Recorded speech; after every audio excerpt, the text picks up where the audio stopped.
Hi there. Today's speech is on SuezFlation. Now, that's a made up term, but I think you could figure out what it means. Essentially, it's the inflation that is created when you shut down the Suez Canal. Okay? So, the Suez Canal is the canal that bridges the Mediterranean Sea to the Red Sea, cuts through Egypt, and ships take it because it's a tremendous shortcut for getting to and from Asia if you want to go to Europe especially and or to the United States. The alternative is to go around Africa, all the way down to the bottom, South Africa, and then pop back up, circle around the Canary Islands, into Gibraltar, into the Mediterranean, or if you want to go to North America. 12%, as you all probably know by now, of the world's maritime traffic goes, and products and cargoes especially, and oil, goes through the Suez Canal. So it's a tremendous amount of trade, and it's something that's important to everybody all over the world, not just those in the region. Now, as of September of this year, or October, the Houthis in Yemen have started to attack ships in the Gulf of Aden. And the Gulf of Aden is where the Red Sea empties out into the Indian Ocean. So that gap there is known as the Gulf of Aden. And the Gulf of Aden hooks around the Horn of Africa. That's Somalia. So if you look at the map, you would have Egypt here, and then below is Somalia, and it shoots out like this. And on the other side of the Red Sea, well, you would have Saudi Arabia, the Arabian Peninsula, and at the bottom of the Arabian Peninsula, on the, I guess, the southwest corner, is Yemen, and that's where it curves out around the Horn into the Gulf. And so this is a conflicted area, and these Houthis, who are really a rebel group that ousted the legitimate Yemenis government in 2014, and now they control the country. In fact, they've been in a conflict, in a war, really, with Saudi Arabia for the last about 6 years or so. And recently, with the crisis or war in the Gaza Strip between Hamas and Israel, the Houthis have been supporting, as they say, their brothers, the Palestinians. So what they do initially, what they were doing, or they say they do, is that they target Israel-bound to or from flag-carrying ships. However, about a month and a half ago, they started attacking U.S. warships who are part of a flotilla of 13 nations, actually, that have all gathered in the Gulf of Aden, from Canada, the United States, and like 12 other countries that are patrolling this area because they want to make sure that those ships, essentially NATO countries, they want to make sure that there's free travel on the seas.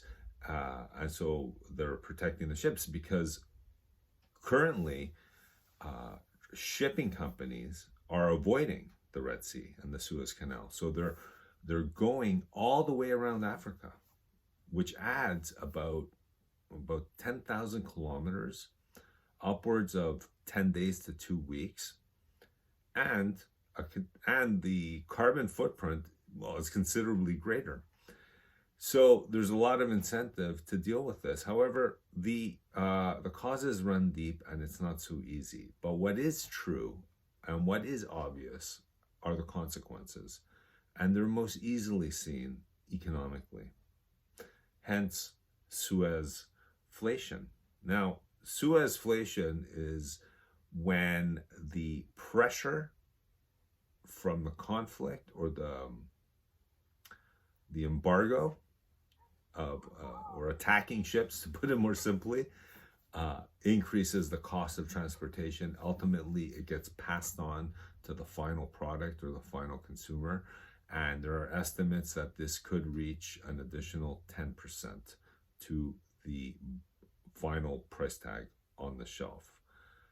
So this is putting a lot of pressure on the global economy right at a time when inflation, which was initially triggered about 3 or 4 years ago by COVID, and then exasperated by Russia's attack on Ukraine, causing pressure and shortages on key exports that these countries, Ukraine and Russia, produce, like wheat and corn and petroleum.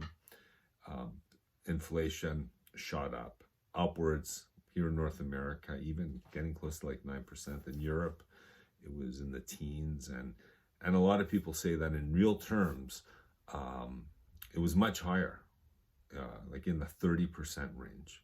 Sure, if you average it out, maybe you could rationalize it down to like 9% or 12%. But when you go to the grocery stores, like we all do, I think we all know that really it's not 9%.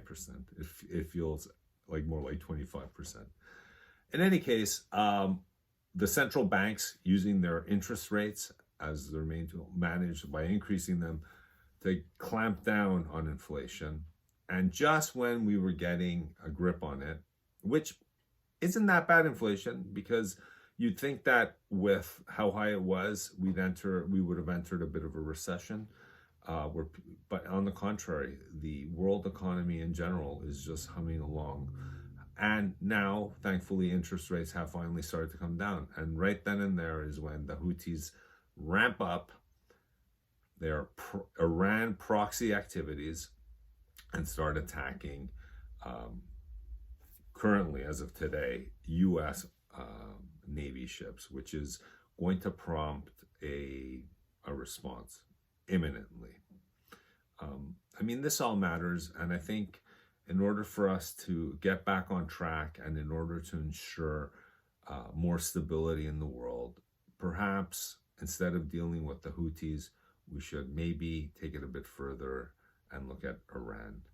And I'm not advocating for war, however, that's what we're living in.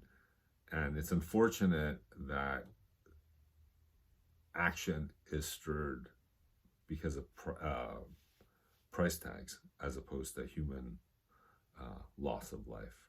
But if we don't deal with this issue in the Suez Canal, and it's just a symptom of really what's going on, the Suez inflation is really going to get the best of us once again.